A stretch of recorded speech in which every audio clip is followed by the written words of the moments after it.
Bonjour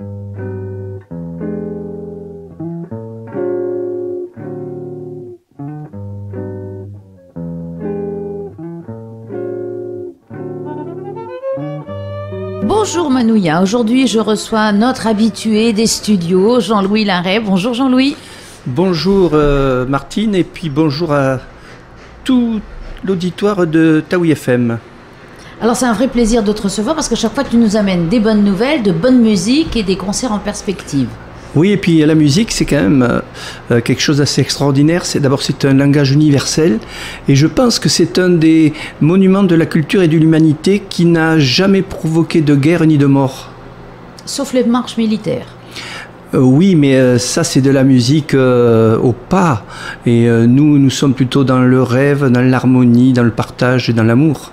Et donc, ça, c'est important. Et tu as tout à fait raison de le souligner dans ces temps obscurs. Oui, il faudrait que l'humanité se mette au diapason de la musique universelle et de partage et d'amour. Oui, mais tu sais qu'il y en a qui refusent qu'on chante, qu'on danse ou qu'on fasse de la musique. Oui, mais je pense que là, on ne parle pas de l'humanité. Non, ce sont des monstres. Oui, oui. Des déshumains. Tout à fait. Ça existe, ça ça vient de sortir. C'est sur Taoui FM en exclusivité. Le néologisme fait partie de la culture de demain. Voilà. Donc les déshumains sont contre la musique, mais nous les humains, nous aimons ça. Et donc, qu'est-ce que tu viens nous annoncer? Eh bien, on continue le 30e anniversaire de musique en Polynésie, 1986-2016. Et là, pour ce 30e anniversaire, on a voulu, dans l'avant-dernier concert de l'année, réinviter l'un des musiciens les plus doués de sa génération. Il est né en Arménie, il y a une quarantaine d'années. Puis il est venu à l'âge de 14-15 ans en métropole pour suivre des études supérieures de piano au Conservatoire supérieur national de musique de Paris. Il a obtenu bien sûr le premier prix. Soliste, il fait de nombreux récitals de concerts. Et puis il y a quelques années, après que nous l'ayons invité en 2007 pour la première fois, il s'est mis à la direction d'orchestre et puis il a été nommé chef de l'orchestre philharmonique de Normandie-Caen. J'ai été le voir à Caen, c'est un maestro extraordinaire qui dirige à la baguette et puis parfois au piano. Et puis ensuite... Comment on fait pour diriger au piano? Zhuzong, notre ami de Shanghai aussi, dirige au piano. Le piano est face à l'orchestre. Il bat quelques mesures et puis il tape et tout ça. C'est surtout pour les concertos. Et donc quelques années après, il fait beaucoup d'allées et venues parce qu'il joue un rôle humanitaire très important, aussi important que Aznavour en Arménie pour la reconstruction, l'aide aux pauvres et tout.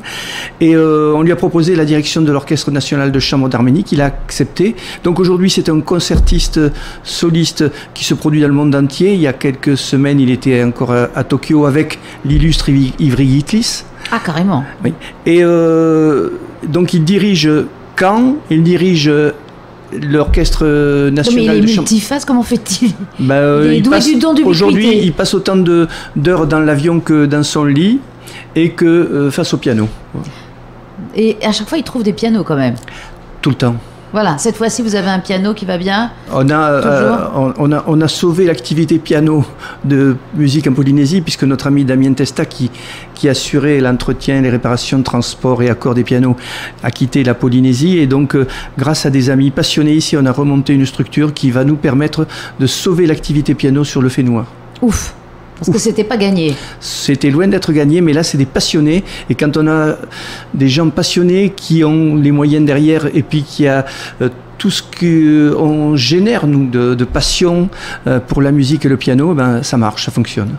Oui, d'autant que vous faites des prix pour que les jeunes puissent assister à ces concerts. Non seulement on fait des prix, mais par exemple, pour ce concert... Donc on rappelle son nom, qui vient Vahan Mardi-Rossian, et puis l'usine...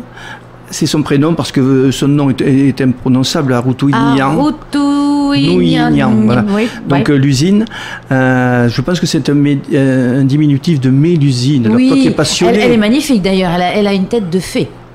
C'est une fée du violon. C'est le premier violon de l'Orchestre national de chambre d'Arménie. C'est une fille extraordinaire qui suit en plus maintenant à un haut niveau. Elle poursuit ses études de violon alors qu'elle est arrivée au sommet en Suisse avec un grand maître. On remarque que c'est la marque des grands de vouloir toujours se perfectionner. Mais les plus grands, tu te souviens de Nicolas Daudricourt, Oui. qui est considéré comme le numéro 1 français et européen du violon, a une rencontre tous les mois avec son maître pour continuer à faire le point. Oui, mais c'est les vrais grands, ce sont les vrais artistes. La seule chose que je sais, c'est que je ne sais rien. Voilà. Voilà, donc la musique, c'est cela, c'est 10% de talent, 90% de travail. Et là, donc ce concert, il y a 2 concerts en perspective. Alors nous avons 2 concerts et puis de nombreuses rencontres avec les scolaires, les classes CHAM, le conservatoire de Papeete. Et donc 2 concerts. Le premier aura lieu dimanche prochain à 17h au Méridien. Et le second, le vendredi 28 octobre à 20h au conservatoire à Papeete. Et ils donneront le même programme? Non, c'est un programme et demi, je dirais. On va retrouver des œuvres dans les 2 programmes, mais on va se balader de Bach à Paganini, Chopin, Tchaïkovski, Ravel, Wieniawski, Isaïe, Kressler, Mozart, Tchaïkovski. Donc il va y avoir un programme très très riche. Oui, parce qu'en général, c'est toujours... il y a de tout, parce que ça nous permet aussi, à certains profanes comme moi, Voilà. de goûter un peu. Il y a des morceaux qu'on connaît bien, puis des morceaux qu'on découvre. Ah, tout à fait. Et puis on a voulu, pour ce grand moment du 30e anniversaire, ouvrir au maximum, comme tu disais, profane. En fait, on a même mis en place un package découverte avec les établissements scolaires de Tipperary et Saint-Michel, où les gamins et leurs familles sont invités au concert pour le montant de 5 000 francs. Ah oui. C'est-à-dire même pas à la moitié prix, et donc découverte, et pour faire découvrir cette musique dite classique mais très ouverte, quand on parle Bach, Paganini, Chopin. Le mois dernier on recevait un accordéoniste et un saxo de jazz, et le saxo de jazz à la masterclass a dit: je pense que le musicien, mon maître, c'est Jean-Sébastien Bach, et si Bach n'avait pas existé, aujourd'hui peut-être que le jazz existerait, mais pas comme on le joue. Oui, c'est vrai qu'il y a eu des inspirations. Voilà. Et donc, Voilà. Alors, donc, accessible à tous. Ça nous conforte aussi dans l'ouverture culturelle indispensable. Tout à fait. S'il n'y avait pas ce qu'on appelle la musique classique, il y aurait une musique très pauvre, je dirais. En fait, la musique classique est l'alphabet, ou ce que l'alphabet est à la littérature. Toi qui es passionné de théâtre, tout cela, comment pourrait-on comprendre une pièce de théâtre ou un roman si on n'avait pas connu l'alphabet, un peu de grammaire, la syntaxe? Eh bien, la musique classique, c'est le b.a.-ba de la musique. Et oui, ça nous permet aussi de franchir les étapes pour nous Et puis faire d'enrichir d'une manière extraordinaire. Quelqu'un qui a fait de l'harmonie, du solfège et qui a pratiqué un instrument de musique pendant des années, il a une richesse d'interprétation, de création, de composition, d'harmonisation extraordinaire. Oui, parce que finalement, d'une façon inconsciente, on engrange plein de choses et après ça ressort. Voilà, surtout qu'aujourd'hui on est dans une société. Et alors, j'ai toujours dit quand même que Taoui FM avait une des meilleures programmations musicales du pays, mais on est dans une société où tout est formaté. On n'écoute que ce qu'on nous diffuse. Même si aujourd'hui, grâce à Internet, on a accès à des milliards oui, il faut aller chercher. de compositions, il faut aller les chercher. Voilà, il faut pas être mais passif. comme on a derrière nous ce formatage, ce entonnoir pseudo-culturel, on a du mal à mettre l'entonnoir à l'envers. Belle perspective, je rêve là. Alors concrètement, redis-nous un petit peu les dates et les tarifs. Dimanche, comment à ne pas rater, à 17h au Méridien, dimanche 23 à 17h au Méridien, et vendredi 28 au Conservatoire. Et entre deux, ils vont faire des classes. Alors, énormément d'échanges avec les scolaires, les élèves qui sont en formation au conservatoire, avec les classes CHAM.